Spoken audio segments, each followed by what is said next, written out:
રાજકોટમાં ઉનાળા પહેલા પાણીનો પોકાર। સત્યમ શિવમ સુંદરમ સોસાયટીમાં પાણીની સમસ્યા જે તે સર્જાઈ છે। એકાંતરે માત્ર 7 મિનિટ પાણી આપવામાં આવતું હોવાનો આક્ષેપ છે। પાણીની લાઈનનું કામ અધૂરું મૂકી દેવામાં આવતા મહિલાઓમાં રોષ જોવા મળી રહ્યો છે।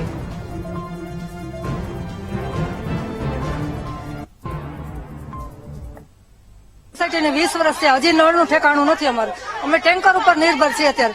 એમાં એકાત્ર ટેન્કર આવે છે અને નરેન્દ્ર મોદીની યોજના છે કે નલ સે જલ યોજના, ગામડામાં નળ ઘરે ઘરે। અને અમે માધાપર ચોકડી, અમે અત્યારે વચ્ચે આવી ગયા છીએ સિટીની વચ્ચે, તો માધાપર ચોકડીની ઓલી બાજુ નળ છે અમારે। આટલા ગાયત્રી ધામથી આ સત્યમ શિવ સુંદરમ ને વરસ સોસાયટી એટલામાં ટેન્કર પરાસર પાર્ક એમાં પાણી નથી। તો આ 3 સોસાયટીમાં અમારો શું વાંક?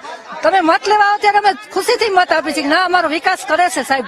તો ભાજપ વિકાસ કરતું હોય તો એને અમારી સોસાયટીમાં ધ્યાન દેવું જોઈએ ને।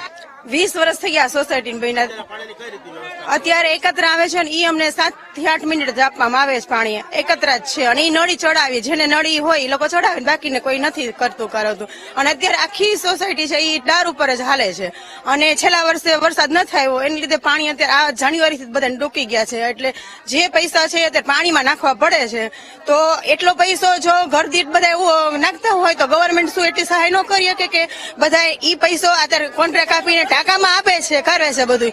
તો ઈ એની જગ્યાએ અમને નળ લાઈન છે એમાં ફિટ કરી દે પાણીનું સગવડતા કરી દે। કોર્પોરેશનના ભૈરા એને 3 વર્ષ થયા છે। જ્યારે પાણીની સમસ્યા તો પહેલા હતી ત્યારે રોડાનજી આયોજન થતું, હવે કોર્પોરેશનનું આયોજન થાય છે, પણ પાણી 2 દિવસે એકવાર ટાંકામાં આવે છે તે 7 મીટર આપે છે, પણ યોગ્ય પાણી ભરાતું નથી, જેથી 100 ખર્ચે પોતાના 600 કે 700 રૂપિયા લીટર પાણી મળે છે અત્યારે હાલની તકે। કોર્પોરેશન ગયા પણ આપશું એમ કરીને અમને કાઢી મૂક્યા।